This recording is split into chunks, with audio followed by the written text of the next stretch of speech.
Hi, my name is Wendy Wasserman. I'm the marketing director here at Politics and Prose. We're so happy to have you here on Monday night, Thanksgiving Monday. So I hope you've all properly recovered. I am your hostess this evening. I'm going to just make some announcements, introduce our show, as it were, and then Shahan and Kojo are going to chat for about 45 minutes, and then take your questions over here. There's a mic over here. We're going to ask you if you have any questions for the evening to come up and ask them in the mic for two reasons. First of all, so they can hear them, which is the most important reason, but also because we are filming tonight. We're also live streaming, and we want to make sure that the folks out there in the ether can hear what you have to say. Okay, and another housekeeping is, obviously, if you haven't turned off your phones, now is a really good time to do that. Yes, I see lots of people grabbing very nicely. Thank you. And lastly, before you go tonight, you're obviously going to buy the book. It says right here, buy the book. So please, please buy the book. I have to say it is a page turner, and I don't say that lightly. But as you're also wandering around the store, we hope that you pick up one of our holiday newsletters. It's my obligation to tell you this, but it's actually a great resource. It's a super catalog for everything you're going to want this evening and for all your Christmas shopping. Okay. Housekeeping over.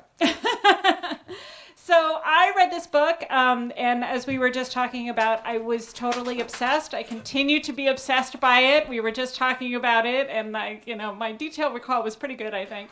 But I'm really obsessed by the pacing and the research and the story and the writing, the whole banana.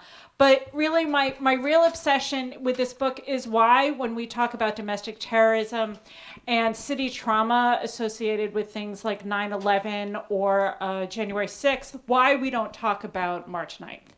And I'm hoping we will talk a little bit about that today, as it was a time that was equally as jarring and disruptive and really dangerous. And as Shahan meticulously narrates in this book, on that day, as you will soon hear, this is not a spoiler alert, but more, I would say, a leveling of the ground. In 1977, the Hanafi movement, a splinter black Muslim group, raided 3 DC locations simultaneously. Just take that in your head for a minute. During that whole episode, a reporter was killed.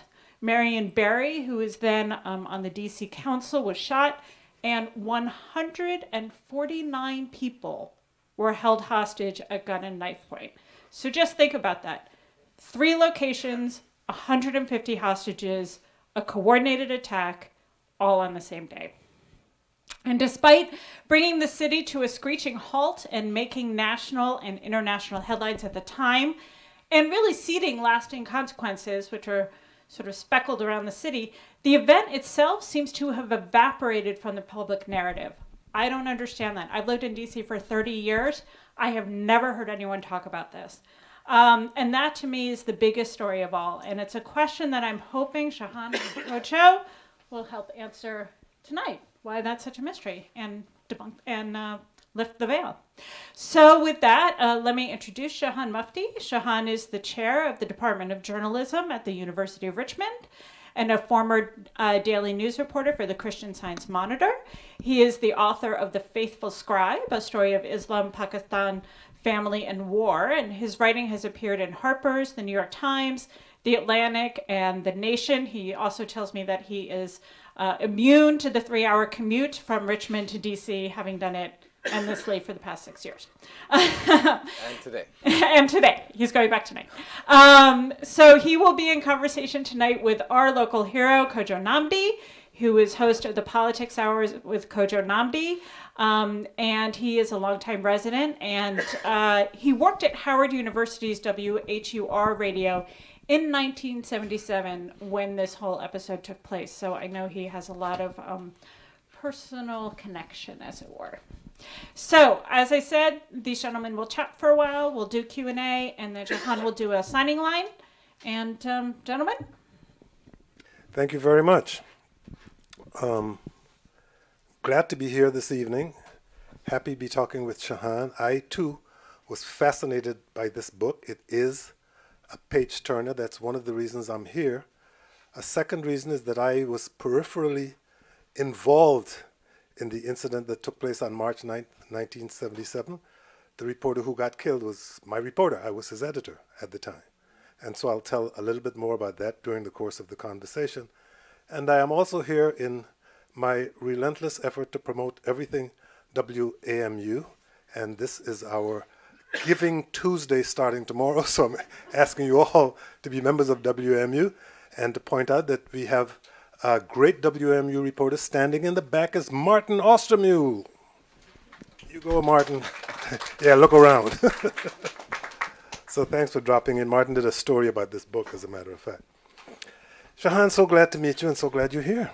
Thank you, Kojo. And I figured out why you finally did this. It's for the plug. But no, thank you. It is, and thank you all for coming as well. Nobody's entitled to have people pay attention to the work they do. I don't feel like that. And so it's really amazing to see you all come out for this on a Monday after Thanksgiving. What drew you to this story? I found it. I was instant. It didn't need to be drawn. I instantly clicked, but I had to find it, and that was the trick. This was back in 2015. Is when I found this, and it was just kind of a throwaway paragraph in an academic study. It was after there was a horrific attack in Paris on the Charlie Hebdo offices. I think many of you will remember that. And it was two gunmen who came into the office and basically massacred the whole editorial staff, or a bunch of the editors in the room.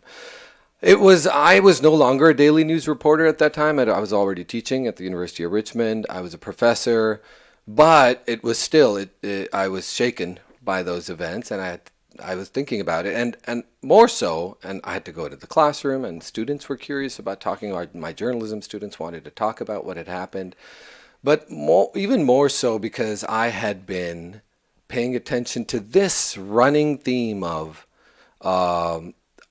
Muslims rising to defend the honor of their Prophet Muhammad, and how that and this has been not all the way back to the Satanic Verses in the late 80s, and then you could just keep moving forward. We had the Danish cartoons in the early 2000s. Then we had the YouTube video that we for a second thought that caused the Benghazi embassy attacks, and so.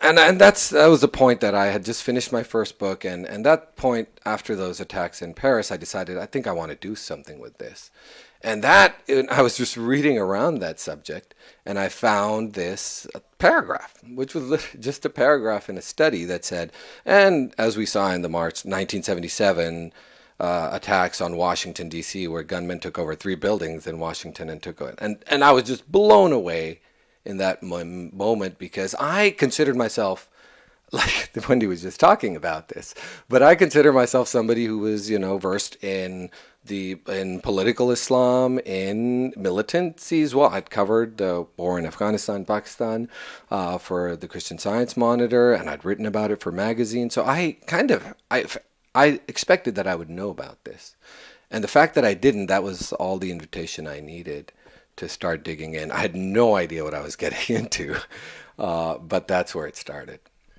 Well, for many of us, and maybe this is one of the reasons why the story hasn't spread as far and wide and has not taken deep roots in the American consciousness, is because we tended to look on it as a local story. But the title of your book indicates why it isn't a local story. Why did you call it American Caliph? I had no idea that the main perpetrator in this incident, had those kinds of, ambitions. Yeah, no, hardly local. This thing was designed to be it was designed to shake the District of Columbia. I mean, one of the targets was Washington, D.C., obviously, and the district building where Marion Barry and Walter Washington, the mayor, had his offices, and the district council members had their offices. So it was striking that level, but remember that it was also striking the B'nai B'rith, and that was the first place where the attackers went, up in Rhode Island Avenue, where their headquarters, global headquarters were. But also, the Islamic Center on Massachusetts Avenue. That was the second target. So 11 a.m. is when they struck B'nai B'rith. And then around 1 p.m. is when they struck the Islamic Center, 3 other men. And then around 2 p.m. is the last target was the district building. But it became very clear in the selection of targets that this was designed to not only just shake the capital and Washington, D.C., but resonate nationally and internationally. Some of the hostages that were being held at the Islamic Center had diplomatic status.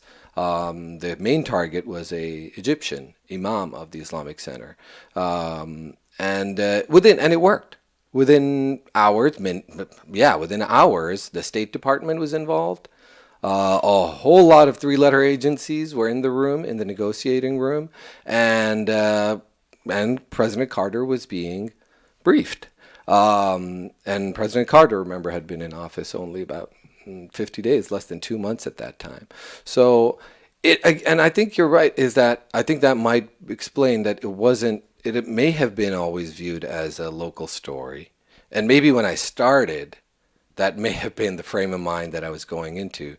But I did suspect that there was something bigger, much larger here, because I had seen that frequently these incidents about defending prophetic honor, whether it be, again, in the Satanic Verses at the end of the Cold War or the Benghazi attack in the middle of the Arab Spring, I always knew that these attacks are at the root of sometimes really seismic shifts, political shifts, that have to do with the Muslim world. And in this case, what was at stake, I found, was not just one man's grief and revenge, the man who led this, but also the stakes were who gets to lead American Muslims.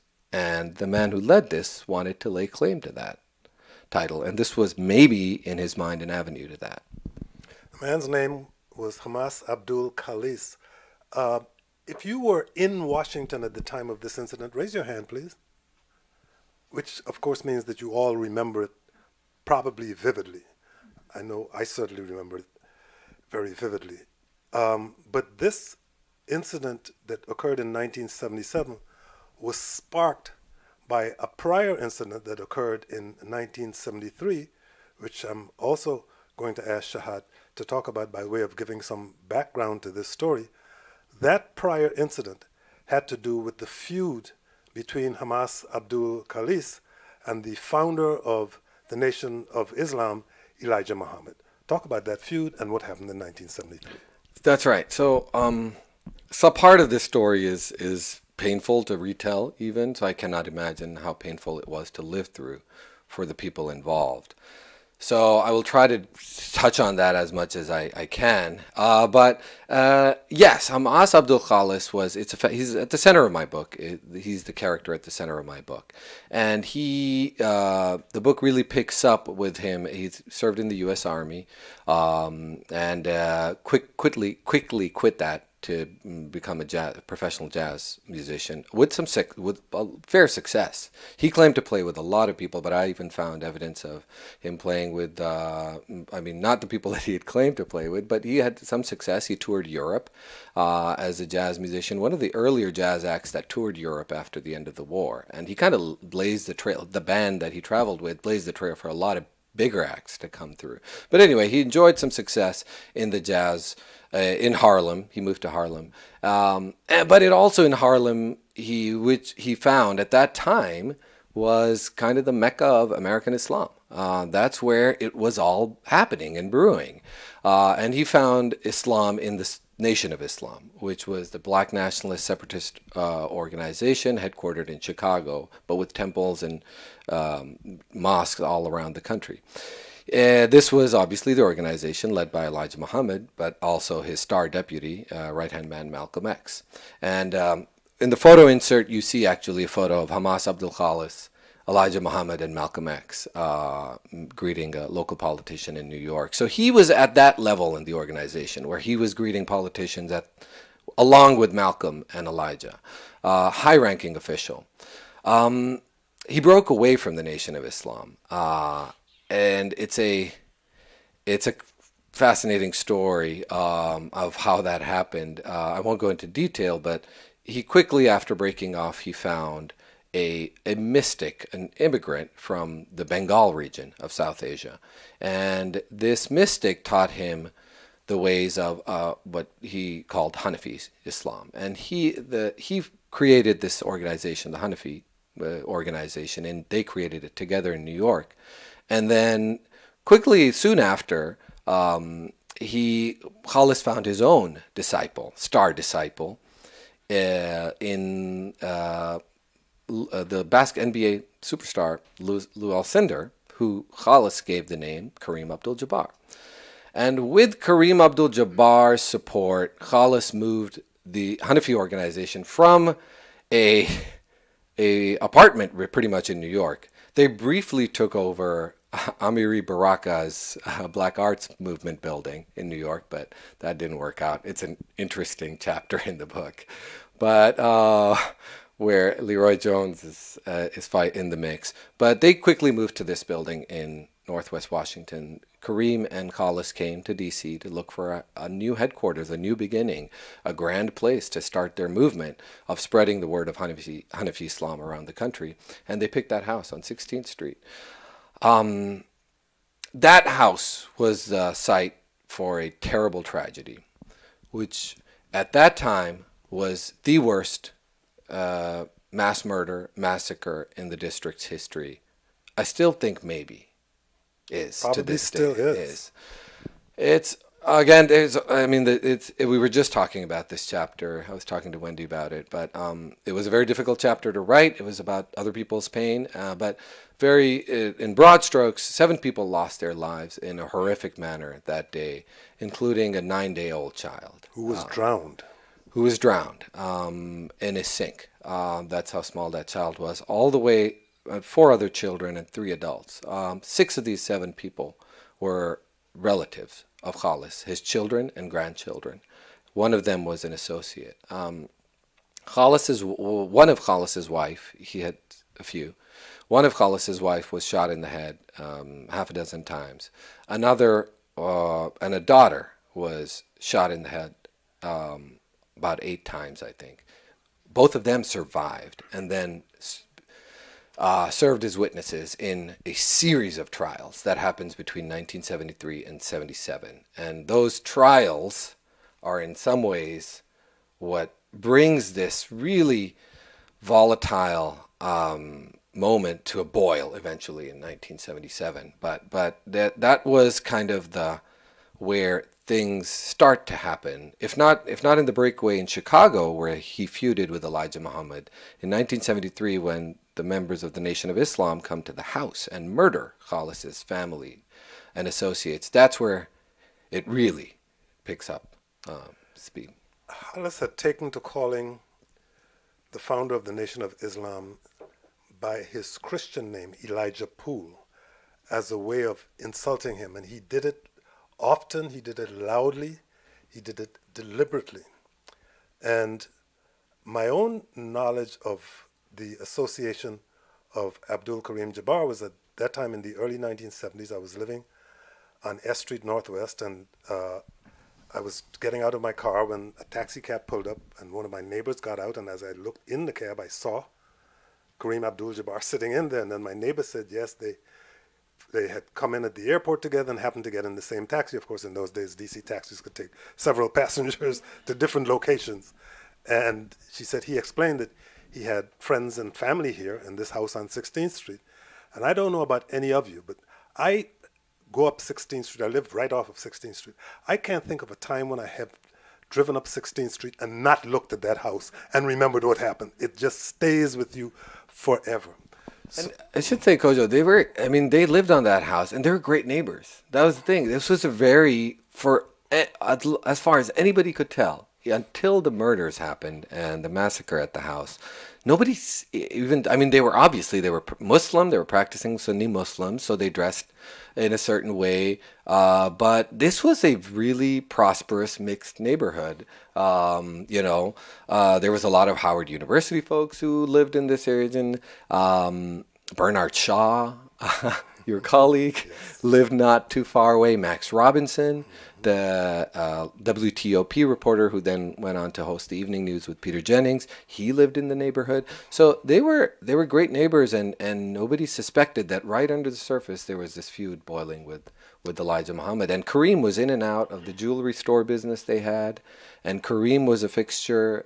So yeah, it was a surprise when it happened. So you mentioned the series of trials that took place between 1973 and 1977, and on March 9th, 1977, this is how it affected me personally, and you can tell the rest of what happened. I was news editor at WHUR Radio at the time. My district building reporter, Maurice Williams, had recently graduated from Howard University. He had been an intern in the news department, and he was now our district building reporter. On that particular day, I had gone to the district building to meet a friend, Milton Coleman, who was a reporter for the Washington Post, covering the district building. As he and I were getting ready to go to lunch, Maurice Williams said, well, can I come with you? And we used to joke around because he was younger than we were, and we said, no, you can't go with the big guys. When you grow up, maybe you'll be able to go to lunch with us, but not today. We went to lunch at a restaurant on 13th Street, right near to the district building. And as we emerged from lunch, which would have been about 1:45, 2 o'clock, Milton saw a commotion at the district building and said, look like something's going on over there. I better get over there to my beat. I jumped into a taxi cab and went back to WHUR, where the phone on my desk, the editor's desk, was ringing. When I picked up the phone, it was a reporter from the Washington Afro-American newspaper named Steve Coulter. And when I started joking with him, he said, no, Kojo, we can't joke today. Somebody has taken over the building. I am on the 5th floor outside of the press room. I am laying down on the floor of the press room talking to you. And Maurice is lying in the hallway. I can see bullet holes in his sweater, and he's not moving. That's when I became aware that something really bad had gone down at the district building. And at that point, was not aware that both the B'nai B'rith headquarters and the American Muslim and the Islamic Center had been taken. What happened that day? So Maurice Williams' body was not the only body on the floor. There were 3 bodies on the floor by the time Steve Coulter called you.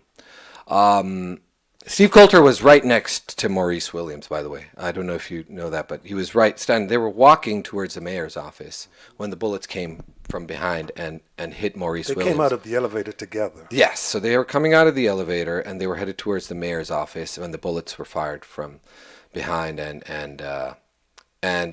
Maurice Williams fell to the floor immediately, and he was dead within a few minutes. And Steve Coulter the shots missed him. Before the shots hit, this was a shotgun, so this buckshot had sprayed out into the hallway. This is a long marble hallway of the district building. I don't know how many of you have been up there, but it's the 5th floor of the district building, a few hundred, maybe a couple hundred yards from the White House. But before Maurice Williams, the shot had actually taken out part of the face of a security guard, Mac Cantrell.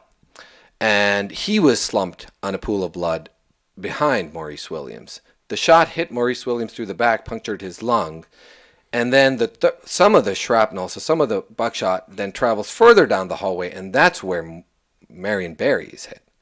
He's the 3rd body that falls to the ground. He's bleeding from his chest, from the left side of his chest. Some of the shots still go further and pierce the mayor's office, the window in the mayor's office, the glass on the door. Marion Barry is the only one who moves, and he crawls over as this is happening. He crawls into the council chambers, and that is when it's complete pandemonium. People see the council chambers are full, and people see Marion Barry bleeding from the chest, crawling on the floor, and asking to call the police. That's when the first calls go out to the police. Is around from the district building. At this point now, what Kojo was alluding to, by this point, the Washington police is already dealing with a hostage situation at B'nai B'rith on Rhode Island Avenue, where they think maybe more than 100 people have been held hostage. And they have been pulled away from that at around an hour earlier for the hostage situation at the Islamic Center, where there are some diplomatic status, people with diplomatic status being held, and around a dozen people, mostly Muslim in that case, and mostly Jewish at the B'nai B'rith. The Washington police is responding to both of those. When the call comes in from the district building, that's where I think the Washington police, it clicks finally, that this is not a coincidence. This is a three-part attack, with more potentially on the way. That was the fear. Yeah, that is where they realize, they quickly piece together who this is. It's Khalis, who they know well because they've been dealing with him for 4 years trying to catch the murderers of his family members. So they know him well, but his demands are bizarre at that time, and and nobody knows exactly how to respond, even though they have pieced together that something is happening in the district that day. Speaking of his demands, and this is a significant part of the book, what did a Hollywood movie called Messenger of God have to do with all of this? So this was the first demand. So as they're piecing this together, the negotiating team is assembling, they're trying to figure out what to do. The first demand that comes out has nothing to do with the Nation of Islam, has nothing to do with the massacre, has nothing to do with anything. Khalis himself screams down to the deputy chief that he wants the movie, Muhammad, Messenger of God, that's premiering in New York and LA that day. And at 2 p.m., that thing's supposed to premiere and starts to play. And Khalis wants that movie canceled in today's parlance. He wants it not only stopped, but he wants those reels, the film reels, removed from the country. Because as American Caliph, he considered this his domain, and to protect prophetic honor, he wanted to have those films removed. What was this film?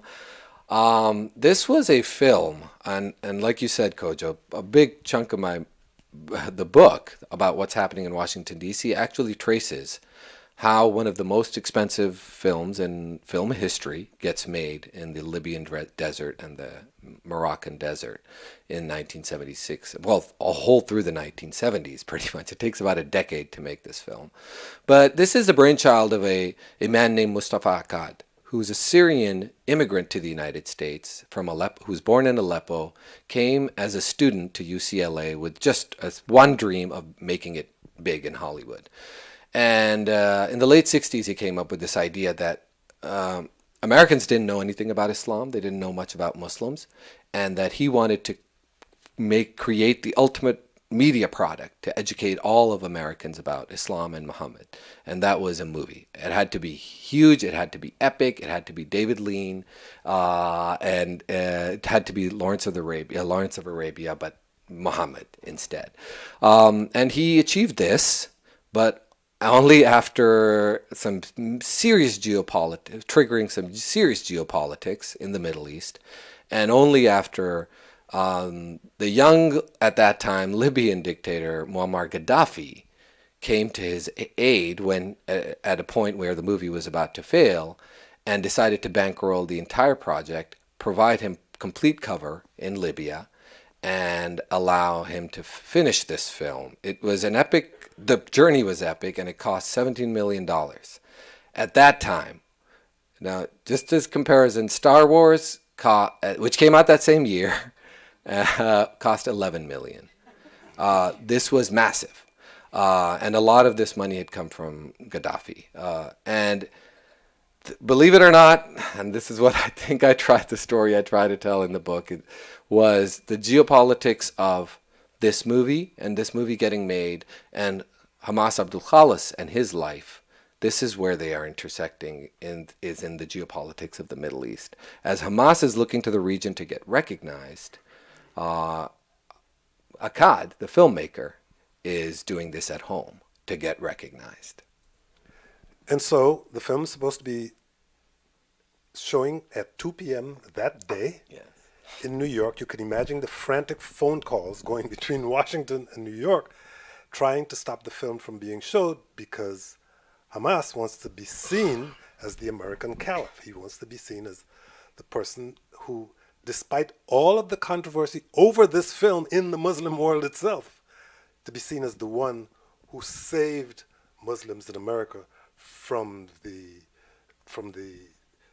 I guess insult Yeah. from the insult of watching this film. So, if he wants to be the American Caliph, what has happened in these past 4 years to Elijah Muhammad, his son Wallace or Worth Dean Muhammad, and Carlos? What has happened to those people between 73 and 76? So that's a good question, and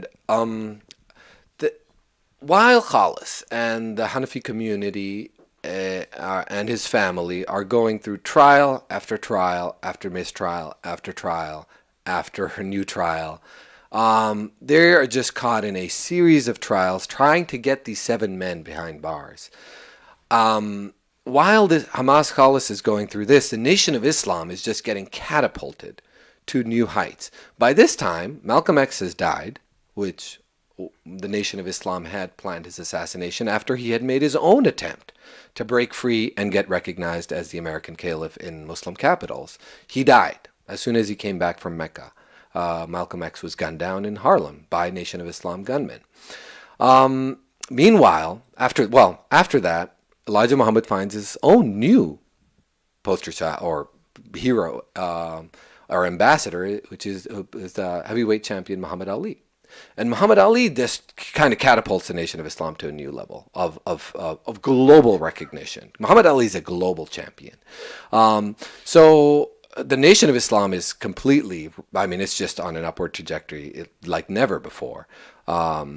Since 1975, though, Elijah Muhammad dies, and the organization is inherited by Wallace Muhammad, his son, his 7th-born son.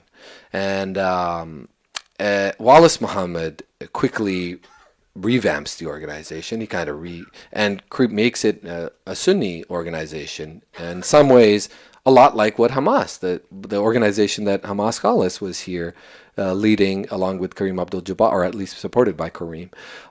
So all of a sudden, theologically or ideologically, there's not much separating the Nation of Islam and Khalis's Hanafi organization. He has the bigger star in it. Well, arguably, Kareem was big. But Elijah Muhammad, Wallace Muhammad, then also had Muhammad Ali on his side. So it turned into the late 70s, while Khalis and the Hanafis are just being kind of ground down by the justice system, working its course over 4 years, trying to help him, but not succeeding fully. Khalis is watching from the distance of what's happening in Chicago. And in Chicago, Wallace is being recognized now globally. The Emir of Qatar, which was on the rise back then, and now it's hosting the World Cup. But he just came to Chicago and handed Wallace $1 million check. And Wallace spoke about that. And so the Nation of Islam is getting a lot of attention, a lot of money. And Khalis is watching that as he's going through these trials, which are going nowhere. And there was a lot of pent-up frustration, anger. Both for personal reasons, what had happened to his family, and for religious reasons, because he wanted to be the American Caliph. And he genuinely believed that he held the true message of Islam. And at the nucleus of this was his strong belief that he had the real message of Islam, and that the Nation of Islam, led by Wallace, was a organization that was thriving on violence and deceit. So all hell breaks loose in the District of Columbia on March 9th, 1977. They're holding hostages in all 3 of these buildings. How does this all come to an end? Well, it doesn't immediately come to an end. So I trace out 2 full days. So it starts on the morning of March 9th, and it ends in the early morning of March 11th. So all of the 9th and all of the 10th and into the early morning of the 11th, this thing is simmering. And where is Khalis doing all of this? Well, Khalis? He is in the B'nai B'rith. He's inside the B'nai B'rith. His other members of his community are in the Islamic Center. 2 other. I knew that because I spoke with him while he was in the B'nai B'rith. You were not in the transcripts. No, that's I missed some of them, but that's interesting. He took a call from me because I'd lost one of my reporters, and he said he regretted that happening. Yeah. and we spoke for a little while. So I knew that's where he was. It was those transcripts. I actually found from the Washington police was they were kind enough to open up the whole evidence box for me, and in there I found, which was a key to part of building all of this, piecing it together, was their phone transcripts, because they had all the phone lines tapped, not in the early hours, but by the evening, the first evening they had. So I have heard pretty much every word that was said on every phone line between evening of March 9th and, well, they tapped the phones for a long time after that. But yeah, another phone call I remember there was a lot of familiar names. There was Andrea Mitchell was in there. Mumi Abu Jamal was, interestingly, a young reporter in Philadelphia at that time. He called, and Khalis and him got into a really interesting, heated exchange. But anyway, to answer your question, how is this all resolved? It looks hopeless. On the first night, second morning, it looks even more hopeless because Khalis has been taking calls all night. Now, when the Americans went to sleep, the Australians started calling, and the French started calling, and the entire Middle East started calling. And so this man hasn't slept in 24 hours. By the second morning, he's turning increasingly unhinged. None of the Hanafis have had food. So a good chunk, the negotiators at that time decide that let's kill a few hours with food.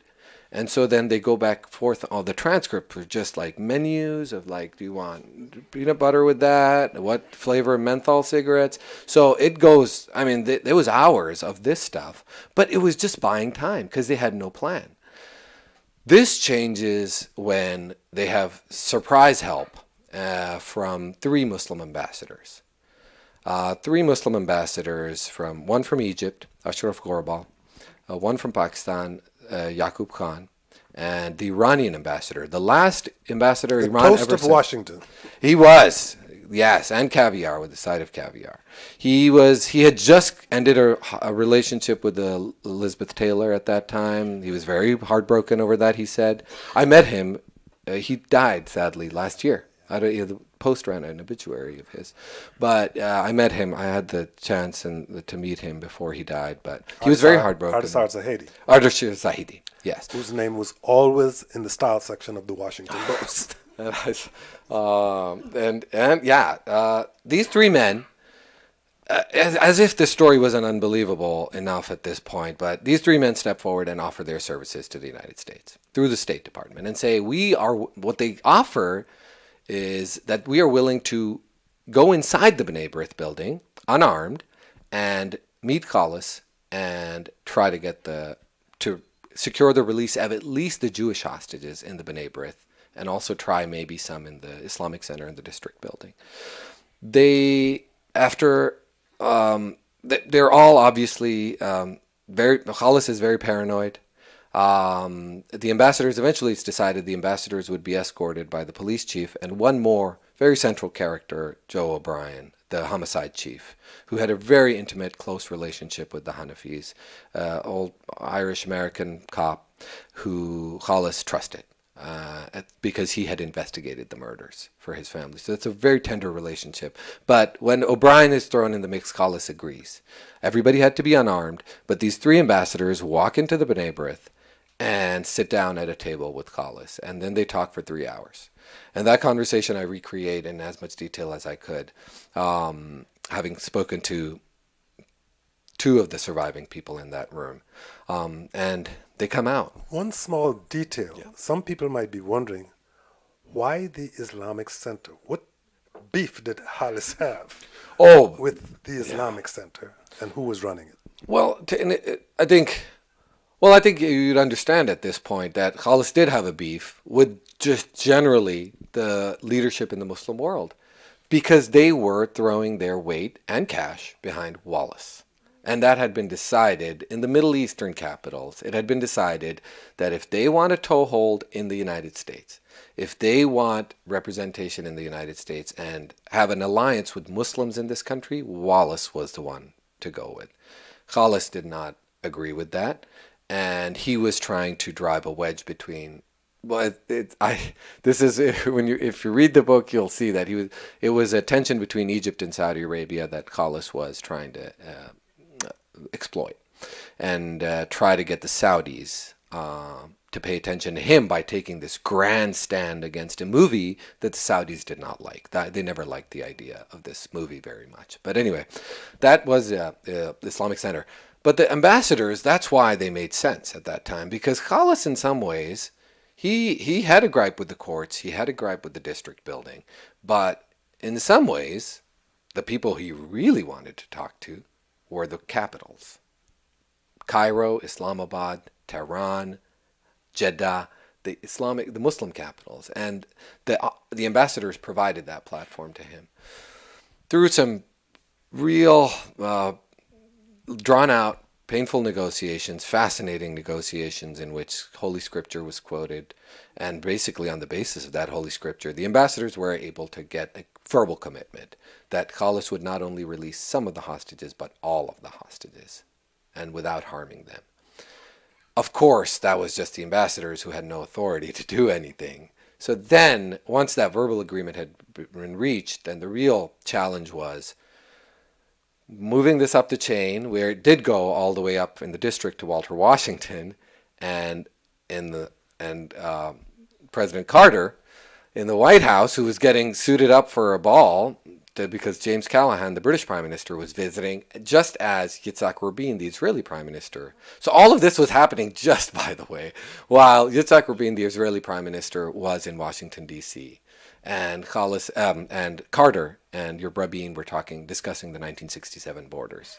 And Carter had kind of sprung this on Rabin by talking about Israel withdrawing to the 67 borders. So Middle Eastern politics was definitely in the city that day. But that didn't make it to the front page the next day. There were Carter's conversations with Rabin maybe made a side column, but it was all Khalis. After 3 days or so, he releases all the hostages and instructs his followers at the Islamic Center and the district building to do the same, and essentially to turn themselves in.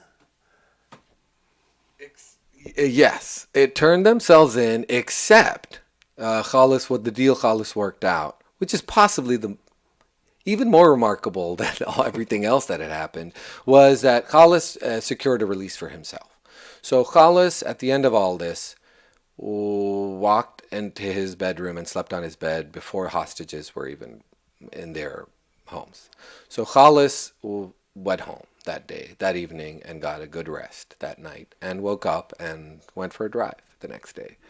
The rest of the Hanafi men, 11 of them, were jailed, but actually 3 of them got released the following day.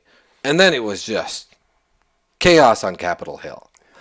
Because nobody could believe, after they were done celebrating, it was just like, what happened? These people have gone home, and nobody could really, and so kind of the end of the book is following the drama that actually follows this amazing drama, where Washington police and the federal government are trying to get Khalis, and that is kind of happens over the following month. What was the ultimate fate of Muhammad, Messenger of God? Muhammad, Messenger of God. The movie got pulled from the screens at 2:20-ish. So 20 minutes into its premiere, it got pulled. It was back on screens on March 14th, 2 days after the hostages had been released. Walter Washington, I spoke to one of the publicists. Well, Akkad worked with a promoter in L.A., Erwin Yablans, and so I did meet Erwin. Akkad died, and that's part of the book in the end, the story of Akkad dying. But Erwin Yablans I spoke to, and he related a very heated conversation he had with Mayor Walter Washington, because Walter Washington did not want this movie in theaters the 2 days after all of this had happened. And while the JDL was driving in from New York to demonstrate in front of the Hanafi Center, the Jewish Defense League had threatened the Hanafi. So the district was just it was a tinderbox for several days. But the movie completely bombs at the theaters. It's just a massive flop. But interestingly, and this is kind of right at the end of the book, I do talk about how it saw a it had a revival, a second, with VHS. VHS did not exist. With VHS, this movie traveled to every corner of the world and into, I'll say, a majority of Muslim households in the world. This thing traveled on. It's a mainstay on television on the Eid holiday on a lot of Muslim countries. It actually, for the first time, showed in Saudi Arabia 3 years ago, I think, or 4 years ago, maybe 2018. The Crown Prince of Saudi Arabia decided to allow the movie to show in Saudi Arabia, but every other country in the world, Muslim country, pretty much, this movie had become a part of life. It was how a lot of young Muslims around the world were learning about their religion. It was an amazing second life. If you have comments or questions, now would be the time to approach the microphone to ask them, as I ask Someone's got to be first. my own final question. Someone's got to be What first. happened to, ultimately, Hamas Abdul Halis himself?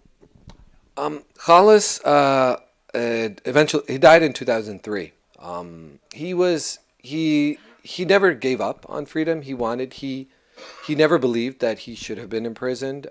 He felt that he'd never hurt anybody. Especially, he compared himself frequently to the murderers of his children, some of who never were caught, and he always felt righteous. But and he was a model inmate. They got awards for sanitation, cleanliness. Like he was, he was a good prisoner. But he tried until the end. He pretty much appealed to every president from that point onwards, I'd say from Carter maybe onwards, all the way to Bill Clinton, and then George Bush, who was Obama's Attorney General? Eric Holder. Holder. When Holder was with the Clinton administration, he actually, Holder handled his case eventually. He even appealed to Marion Barry when he was mayor of Washington, D.C., because maybe Washington, D.C. had some jurisdiction on this case. But anyway, he died in prison in 2003. I never met him, never got to meet him. He had a geriatric hearing, which was probably his best chance at freedom in 2001. He'd become very sick, and like I said, he was a model prisoner, so he had hopes attached to this appeal in 2001. His hearing was scheduled for November 2001. September 11th, 2001, Khalis is a week or so later, he's moved suddenly. Like a lot of Muslim prisoners were moved without notice that day because the federal government was trying to shake it up, I guess, in the prison system. And so Khalis his geriatric parole hearing was moved to 4 months later, and on the anniversary of the Hanafi siege, 25-year anniversary of the Hanafi siege, I think, he was denied. In 5 minutes, his parole hearing was denied, and he died in prison in 2003. Well, I'm glad to say that until now in the museum you can find a photo of Maurice Williams as one of the reporters who died on the job. Okay, your turn. Hi, Josh Gibson. I'm Director of Communications at the DC Council. Speaking of the local politics angle, one of the most fascinating parts of this to me is that 78 mayoral election was so close between Marion Barry, Walter Washington, the sitting mayor, and Sterling Tucker, the council chair. At the time of March 9th, Marion Barry had not yet announced that he was running for mayor, but when I saw who was visiting while he was in hospital, I said, that guy's running for mayor. He was also on the front page of the Washington Post because he posed for a photo with his chest wound showing. So he was on the front page March 10th. I don't think that mic is on. And my understanding is when the folks broke into the district building, they actually took either the wrong elevator or a wrong turn because they were trying to get to Washington. So my contention is if they had gotten to Washington, if Washington had been taken hostage, he would have easily won re-election. And Tucker, whose office was the one that actually was where the hostages were held, he happened to be out at an event, was on his way back to the building, just missed getting there before the hostages were taken. If he was taken hostage, he probably would have won that election. But in the end, Barry, who got shot and had that very public photograph, that very much made Marion Barry. And changed the course of history in the It district. totally did. Yeah. Those two other men could have been mayor if they were in a slightly different spot in the building, or if And Tom did Distinguished it also didn't lead take to a the wrong turn. reorganization of the building itself? Because in those days, the mayor's office was at one end of the 5th floor, and the council's offices were at the other end, and they went in on the council side. Yes. Right. So that's not the same. They don't have that arrangement anymore. No, they do. They do. I think they literally took the wrong elevator. There's Yes. an elevator So that pops that- out by the mayor and an elevator that pops out by the council. And they said as much. When they got there and the hostages, they started taking hostages, everybody was there, and they started asking for IDs. And this is from testimony from people who were held hostage.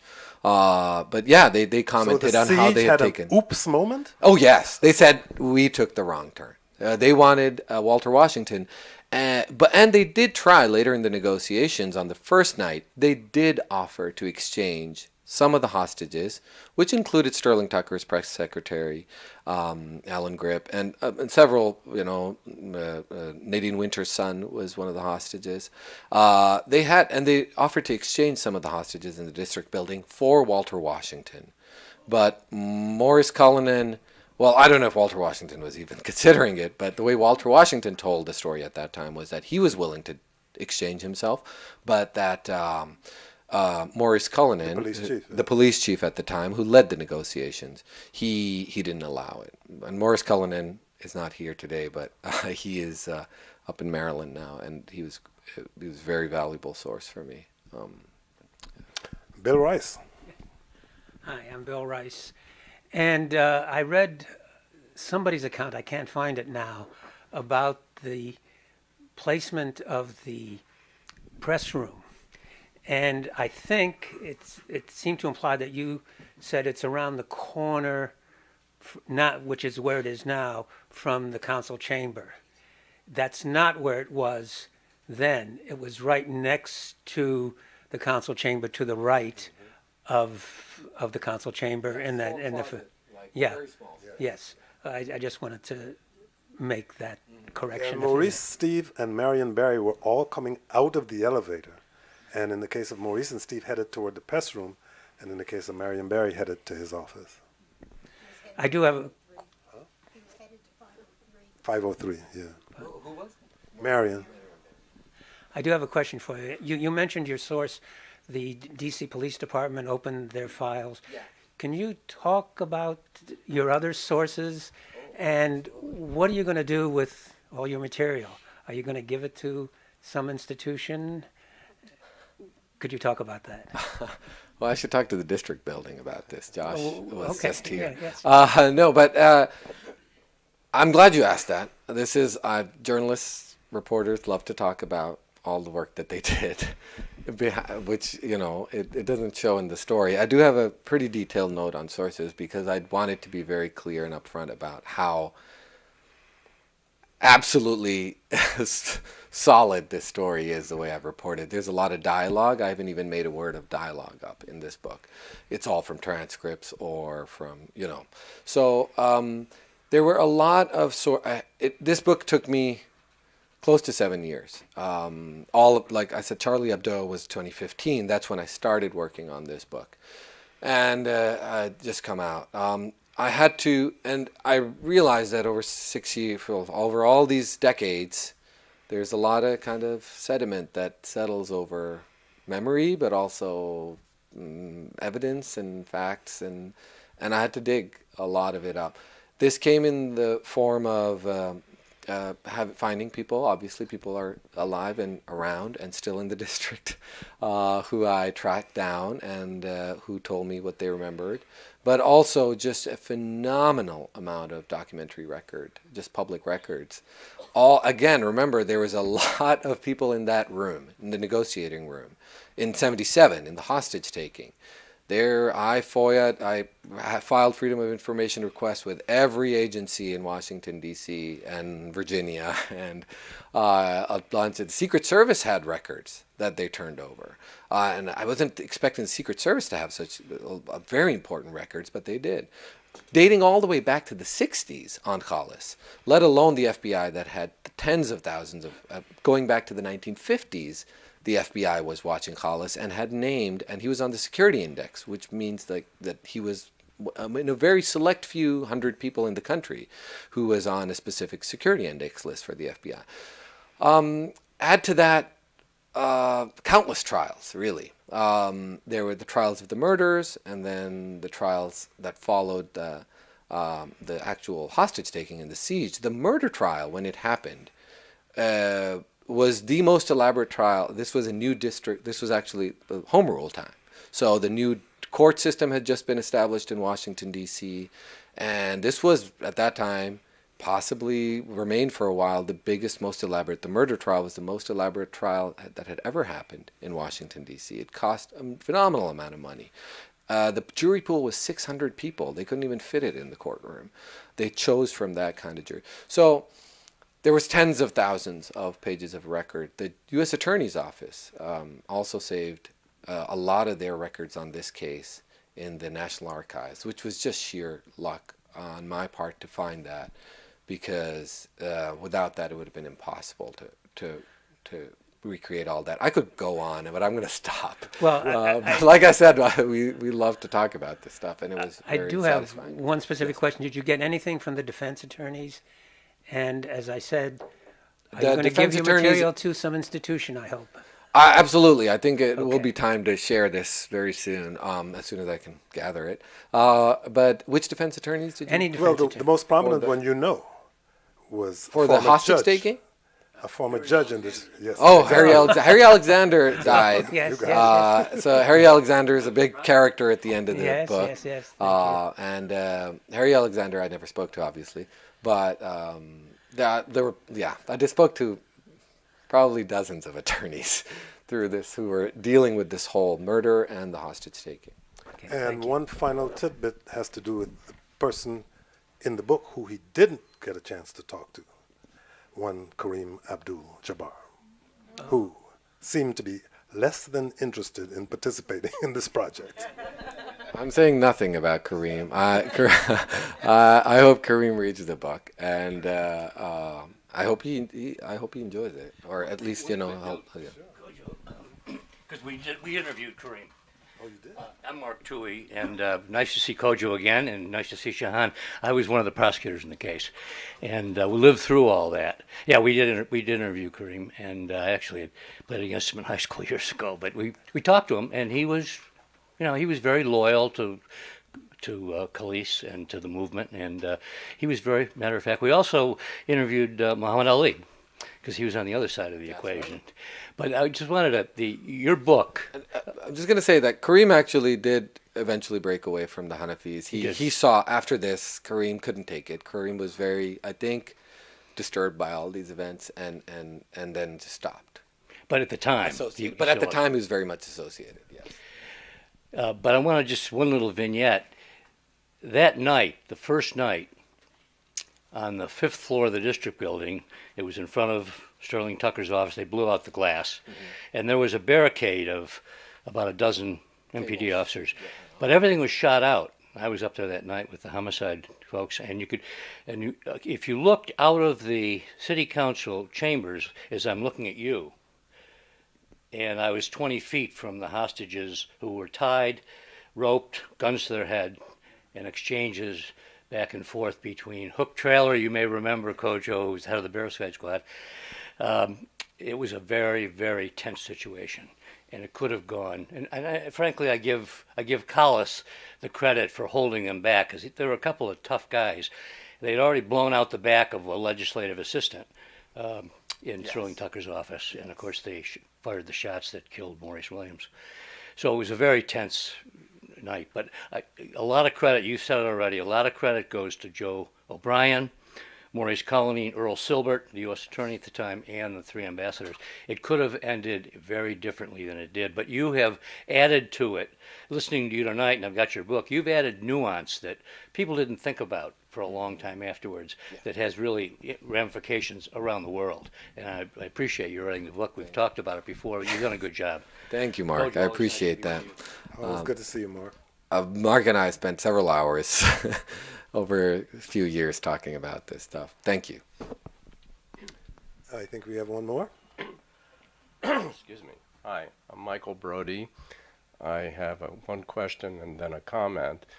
you were alluding to how this fit into this longer-term pattern of Muslims sort of defending, I forget exactly how you put Prophetic it. honor. I think. Prophetic honor. And so I was curious how this has changed your view of that, maybe how long it's been going on. And then, personally, I want to thank you for writing this, because my father was one of the hostages in the B'nai B'rith building. So, and it's like your title, it just kind of happened and then it went away. So, thanks. No, thank you for sharing that. I actually forget your question now. About the prophetic honor. Yes, thank you. You know, like your father, a lot of people get caught up in these, tragically, in these events. One thing I did learn, even when I started this, like I came into this from this door of what is going on with all of this. And I alluded to this earlier as well. It's never really about prophetic honor. It's about anxieties. It's about tensions. They can be global. They can be regional, national, local. There is always an anxiety or a tension that it's being exploited in some ways by this stance that people are able to take to defend the honor of the Islamic prophet. And that, again, I alluded to it earlier, Salman Rushdie, that happening when the Ayatollah had just come in, not just come in, but was looking for recognition just as the Cold War was ending. The YouTube video in the middle of the Arab Spring, the Danish cartoons in the first year of the Iraq War. And the list goes on. I even write about it in my first book. There's a whole episode around prophetic honor, which had nothing to do with. It was about my time reporting in Pakistan and the creation of that state. And how that, in that instance, how that led to the creation of a state. I argued this idea. So it's never. That is kind of the conclusion I've come to, is that it is often an excuse to address, tackle, or exploit some other very real human tensions that have nothing to do with the prophet and have nothing to do with honor. But they are, in this case, was a tussle or struggle over the leadership of Muslims in America, or it could be the Arab Spring or whatever. It doesn't make it any, they're victims in every time. Muslims, there's riots in the Muslim countries, and as much as there is violence in outside Muslim countries. So there's always victims, and it's sad that this becomes a pretext for so much violence.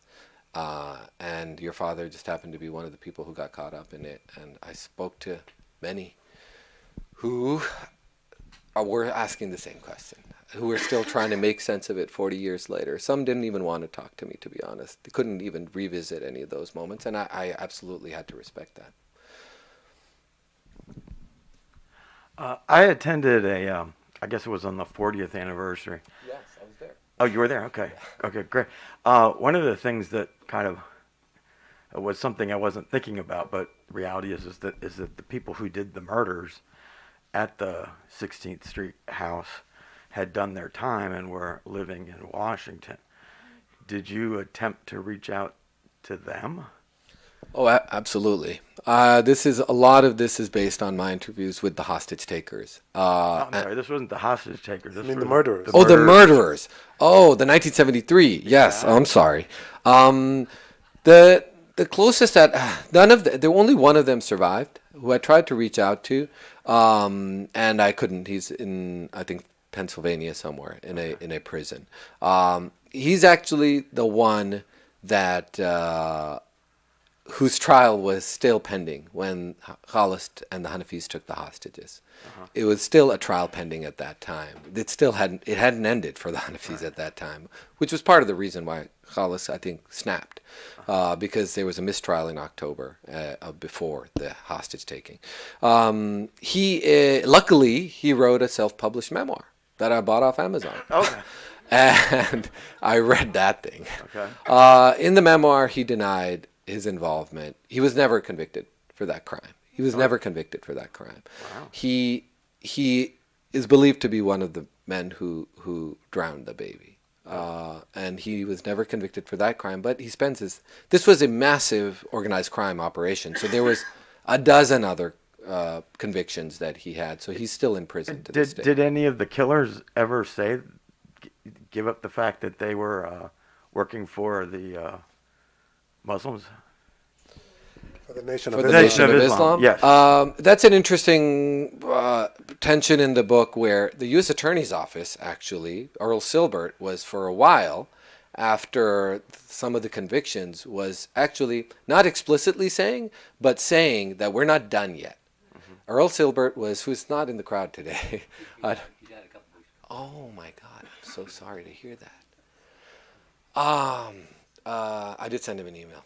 And Earl Silbert, for a while, was saying very explicitly to the press that he wanted, I'm very sorry to hear that news, he wanted to get the big fish. Those were what his U.S. attorneys were telling the press, meaning very specifically, we are getting Elijah Muhammad for this. We are going to tie, it was the best chance the U.S. Attorney's Office and the feds had of actually breaking the criminal network that was operating under the Nation of Islam and Elijah Muhammad. And this is what they saw this as their chance. They never got around to it because Elijah Muhammad died in 75.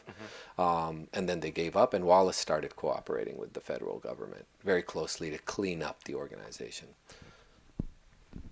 Which, as you know, led to another split in the organization. Yes. But I'm afraid that's about all the time we have. Unless somebody has a really urgent question. If they don't, then I'd like to thank you all for coming in this evening and to thank Shahan Mufti. Thank you very much. And I will say, if I can, one last thing. Politics and Prose is I came here for my first book, and I'm here now again. This is an amazing space. This opportunity to meet people, and especially for this book, to be able to come to Politics Prose in DC and meet all of you. This is a really special place. So please buy a book, or there's some trinkets there, but do show your support. You don't have to buy my book. I didn't say that. Buy any book. But this is a great place to be, and I hope I'll be back someday. Oh, we would love to have you back. Again, the book is American Caliph by Shahan Mufti. It is up at the register for you to purchase. While you're doing that, we're going to set him up with a signing line. And